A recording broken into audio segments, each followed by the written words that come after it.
तेरे से बहुत अच्छे से बात किया, बहुत टाइम दिया। अब तू ज़्यादा दिमाग चाट रहा है ना, तब से बैठ के दिमाग चाट रहा है ना। जो बोल दिया वो सुन ले, पत्थर की लकीर की तरह हो गया वो। अगर पेमेंट नहीं होगा, तू चाहे मझगांव में जा, आरबीआई पे जा, कोर्ट में जा, कोई कुछ नहीं उखाड़ सकता। समझ गया? रिकॉर्डेड बोल रहा हूँ। तूने लोन लेके लोन का पैसा नहीं चुकाया, फ्रॉड किया है तू। जय हिंद दोस्तों, और एक बार फिर से स्वागत है आप लोगों का आपके अपने चैनल पर। और आज के इस वीडियो में दोस्तों हम लोग बात करेंगे कि एनबीएफसी ऐप्स जितनी भी है, क्रेडिट बी से लेके किस्त तक, नावी से लेके मनी व्यू तक, जिसमें ईसीएस ऑन नहीं है, सभी के बारे में। और बात करेंगे अगर आपने मल्टीपल एप्लीकेशन से लोन लिया है, यानी कि क्रेडिट बी, एम पॉकेट, नावी, रूबीलो, पेटीएम पर्सनल लोन, या इस तरीके से 2-4 एप्लीकेशन से मल्टीपल लोन्स लिए हैं और उसका रिपेमेंट अभी तक नहीं किया, और अब आप सोच रहे हैं कि मल्टीपल लोन्स होने की वजह से जो कॉल का लोड है वो आपके ऊपर लगातार ही बढ़ चुका है या बढ़ रहा है। धीरे धीरे करके जो कॉल्स हैं वो बड़ी बड़ी एप्लीकेशन से बार बार आपको परेशान कर रही है या आपको आ रही हैं।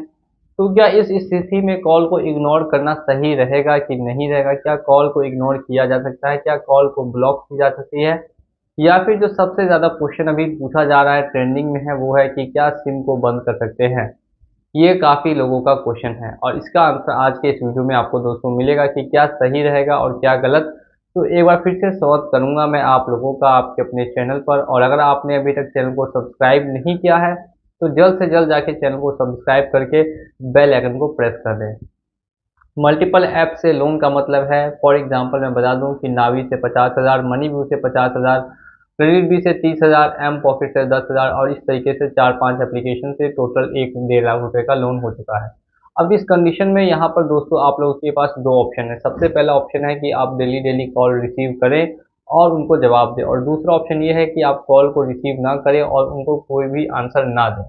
अब दोनों कंडीशंस के बारे में डिस्कस कर लेते हैं कि आखिर क्या होगा। तो सबसे पहले बात करते हैं कि अगर आप डेली डेली कॉल्स को रिसीव कर रहे हैं और उनको लगातार आंसर भी दे रहे हैं, तो भी आपको जो कॉल्स है उतनी की उतनी आएंगी। अगर डेली 20 कॉल आती है तो फिर डेली 20 ही कॉल आपको आएगी, या उससे ज़्यादा भी आ सकती है लेकिन उससे कम नहीं देखने के लिए मिलेगा।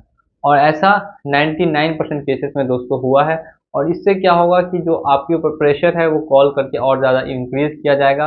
आपको बोला जाएगा कि आपके ऊपर कोर्ट में केस किया गया है या फिर आपके ऊपर लीगल नोटिस भेज दिया गया है तुरंत ही पेमेंट कर देने के लिए। और यही जो उन लोगों का मेन टारगेट होता है, यही होता है कि लोगों को जल्द से जल्द पेमेंट करवाएं। अब किस कंडीशन में आपको पेमेंट करनी है, किस कंडीशन में नहीं करनी है, वो डिपेंड करता है कि आपका अभी फाइनेंशियल सिचुएशन क्या है। अगर आपकी अभी फाइनेंशियल सिचुएशन एकदम सही है और अगर आपके पास पैसे हैं तो पेमेंट करके क्लोज करना आपकी जिम्मेदारी है। और अगर इन केस पैसे नहीं है या अगर पैसे आए भी हैं तो उन्होंने पैसे काफ़ी इंक्रीज़ कर दिए हैं, यानी 10,000 को 20,000 कर दिया है, तो आप कोशिश ये करेंगे कि फिर से 20,000 से 10,000 उनको बोलेंगे करने के लिए और फिर उसके बाद उनका पेमेंट करेंगे। तो ये कंडीशन है पेमेंट करने के लिए। और इन कंडीशन जॉब ही नहीं है या कोई ऐसी सिचुएशन है जिसमें कि पैसा बिल्कुल भी नहीं है आपके पास, तो फिर आप यहाँ पे इग्नोर कर सकते हैं। आपको क्या करना है वो ध्यान से सुनेंगे और उसको फॉलो करेंगे। तो देखिए, दो स्टेप्स आते हैं जिसमें कि आप कॉल्स को इग्नोर कर सकते हैं। सबसे पहला स्टेप आता है कि आप अननोन नंबर्स की कॉल को ब्लॉक कर दें। मैं स्टेप बाय स्टेप आपको समझा रहा हूं, इसीलिए आप हमारे चैनल को सब्सक्राइब करके बेल आइकन को प्रेस करेंगे ताकि ऐसी इन्फॉर्मेशन और यूजफुल वीडियोस आप तक सबसे पहले पहुंच सके। और दूसरा स्टेप ये आता है कि आप सीधे सीधे नंबर को ही स्विच ऑफ कर देंगे। तो कौन सा स्टेप सही रहेगा और किसमें आपको फायदा होगा, इसके बारे में बात करते हैं। देखिए, अगर आपने अननोन नंबर्स की कॉल्स को ब्लॉक किया तो भी आपको धीरे धीरे देखने के लिए ये मिलेगा कि 7 डेज, 10 डेज और 15 और 30 डेज, यानी टोटल 1 महीने के बाद आपको कॉल की संख्या 1 या 2 में रह जाएंगी। इससे ज़्यादा आपको कॉल्स नहीं आएंगी।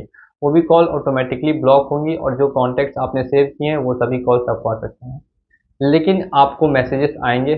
जी हाँ, आपको मैसेजेस देखने के लिए मिलेंगे, आपको व्हाट्सएप पे मैसेजेस और कॉल्स देखने के लिए मिलेंगे, वो बंद नहीं हो।